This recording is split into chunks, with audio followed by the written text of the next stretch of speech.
Disclaimer, ये anime हमारा नहीं है, हमने सिर्फ इसे एक्सप्लेन किया है। है दोस्तों, स्वागत है आपका ड्रैगन बॉल सी की एक न्यू वीडियो में। तो यार इस वीडियो में हम करने वाले हैं ड्रैगन बॉल सी की एपिसोड 236 का एक्सप्लेनेशन। तो वीडियो शुरू करने से पहले अगर आपने इससे पहले की एपिसोड नहीं देखी तो जल्दी से जाकर देख लें, लिंक मैंने डिस्क्रिप्शन में दे दिया है। तो बिना टाइम वेस्ट करे वीडियो को शुरू करते हैं। लास्ट एपिसोड में हमने देखा था कि वेजिटा बू को फिनिश करने के लिए एक न्यू टेक्निक का यूज करता है, जिससे बू में एक बड़ा छेद बन जाता है। छेद बनने के कारण बू वहीं पर अधमरा होकर पड़ा रहता है, जिसे देख बबड़ी को भी कंफर्म हो जाता है कि अब बू जिंदा नहीं बचा। और इस बार तो पिक्लो भी जीत का जश्न मनाता है कि बू का खेल तो खत्म हुआ, और वेजिटा को अप्रिशिएट करता है। एंड क्रेन को भी यकीन नहीं हो रहा होता कि वेजिटा कभी इतना बड़ा काम करेगा, लेकिन इस सब के अपोजिट वेजिटा को सेंस होता है कि जैसे बू में अब भी काफी सारी शक्ति बाकी हो, और यही सब होता है। बू छेद के होते हुए भी एक बार फिर से खड़ा हो जाता है, जैसे कि उसे छेद से कोई भी फर्क न पड़ रहा हो। एंड तुरंत ही छेद को भी भर देता है, जबकि वेजिटा को लगता है कि शायद माजिन बू ने भी ड्रैगन से अमर होने का वरदान मांगा होगा कि कोई भी इस तरह से वापस से जिंदा कैसे हो सकता है। तभी बू सीरियस होते हुए पावर अप करने लगता है, जिसकी बड़ी हुई शक्ति को देख के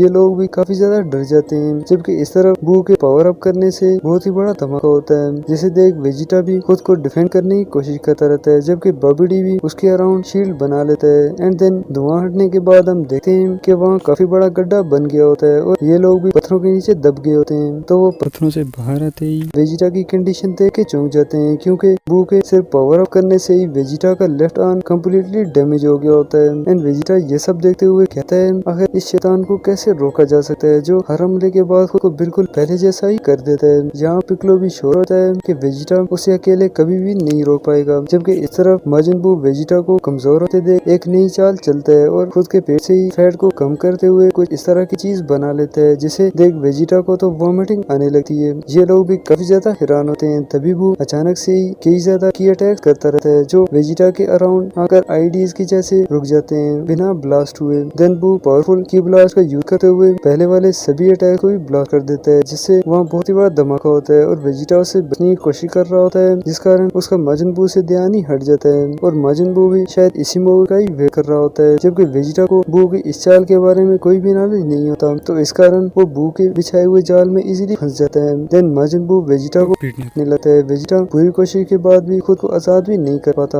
और बुरी तरह पिट जाता है। बू भी कंटिन्यूसली पंचेस मारना शुरू कर देता है बिना कोई ब्रेक लिए, जिस कारण वेजिटा के पास चिल्लाने लायक भी समय नहीं होता। लेकिन यह ट्रंक्स उसके डैड को इस तरह से पिटते देख खुद को रोक नहीं पाता, जिसे देख पिक्लो समझ जाता है कि ट्रंक्स भी बैटल में कूदने वाला है। तो पिक्लो उसे वहाँ जाने से मना करते हुए कहता है कि अगर उसे कुछ हो गया तो वेजिटा और ज्यादा दुखी होगा। लेकिन ट्रंक्स पिक्लो को इग्नोर करते हुए मैदान में कूद जाता है, जिसे देख गोटेन भी जाने लगता है, पर तभी पिक्लो उसे फोर्सफुली रोकने की कोशिश करता है। लेकिन गोटेन पिक्लो से कहता है कि अगर वहाँ पर वेजिटा की जगह गोहान होता तो वो उसे कभी भी न रोकता, जो सुनकर के पिक्लो डिस्ट्रैक्ट हो जाता है। एंड इसी मौके का फायदा उठाते हुए गोटेन भी ट्रंक्स के पीछे चला जाता है, जिस कारण पिक्लो भी बू से ही फाइट करने का डिसाइड करता है, ताकि वो कम से कम गोटेन और ट्रंक्स को तो मरने से बचा पाए। इस तरफ ट्रंक्स फुल चार्ज होते हुए जोरदार किक मारता है बू के फेस में, जो कि इतनी पावरफुल होती है कि बू कई सारे पत्थरों से टकराते हुए कई दूर चला जाता है। एंड ये सब देख के बबड़ी को भी अपनी आंखों पे यकीन नहीं होता कि इस नन्हे मुन्ने बच्चे में इतनी ज्यादा शक्ति आई कहाँ से। एंड अब गोटेन एंड ट्रंक्स मिलकर के वेजिटा को आजाद करते हैं, लेकिन वेजिटा काफी ज्यादा दर्द के कारण अब भी अनकॉन्शियस होता है। ट्रंक्स उसे उठाने की कोशिश करता रहता है, पर कोई भी फायदा नहीं होता,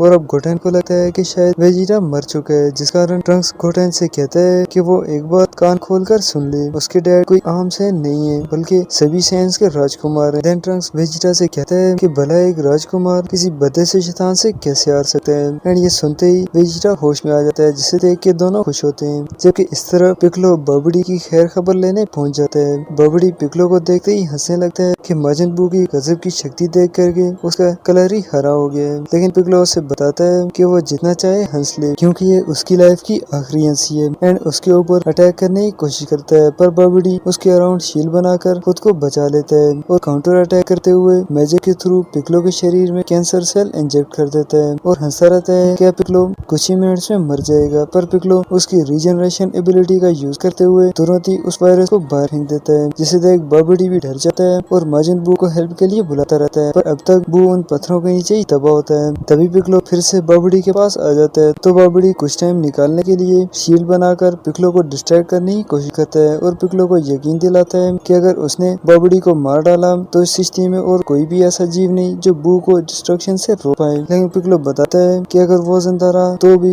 ये सब तो होकर ही रहेगा एंड शील्ड को तोड़ देता है। एंड अब बाबडी फिर से भागने की कोशिश करता है, पर पिकलो इस खेल से तंग आ गया होता है, तो वो एक ही बार से उसे टुकड़ों में काट देता है एंड सिसक कर मरने के लिए छोड़ देता है। इसी बीच माजिन बू भी पत्थरों से बाहर आ गया होता है और जहाँ वहाँ उसे किक मारने वाले को ढूंढने की कोशिश करता रहता है। जबकि दूसरी तरफ वेजिटा ट्रंक्स से कहता है कि आज से उसे उसकी मॉम का अच्छे से ख्याल रखना होगा। एंड ट्रंक्स ये सब सुन के हैरान होते हुए वेजिटा से पूछता है कि क्या वो कहीं जा रहे हैं, लेकिन वेजिटा इसका कोई भी रिप्लाई नहीं करता, बस सिर्फ इतना कह देता है कि उन दोनों को अभी के अभी यहाँ से दूर चले जाना चाहिए। लेकिन ट्रंक्स एंड गोटेन जाने से मना कर देते हैं और वेजिटा से कहते हैं कि उन्हें अब आराम करना चाहिए क्योंकि वो दोनों मिलकर ही बू को संभाल लेंगे। एंड ये कहने के बाद उन्हें लगता है कि शायद उन्होंने छोटा मुंह बड़ी बात कर दी। जबकि वेजिटा कुछ टाइम खामोश रहने के बाद ट्रंक्स से कहता है कि जब से वो पैदा हुआ है आज तक उसे एक पिता के जैसे प्यार नहीं दिया। एंड ट्रंक्स के पास आ जाता है, जबकि ट्रंक्स बहुत ज्यादा चौंकते हुए वेजिटा से पूछते हैं कि वो आज इस तरह का अजीब बर्ताव क्यों कर रहे हैं।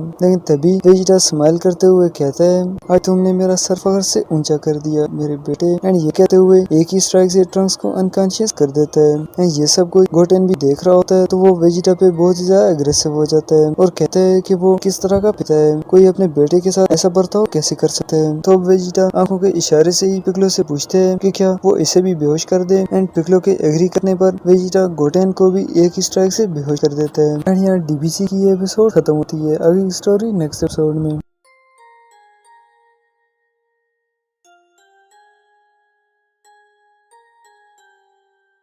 कैसी लगी कमेंट्स में जरूर बताना। लाइक शेयर और चैनल को सब्सक्राइब करना भी मत भूलिएगा क्योंकि इससे जब भी मैं नई वीडियो डालूंगा आपको नोटिफिकेशन मिल जाएगा। मिलते हैं नेक्स्ट वीडियो में, तब तक के लिए टेक केयर।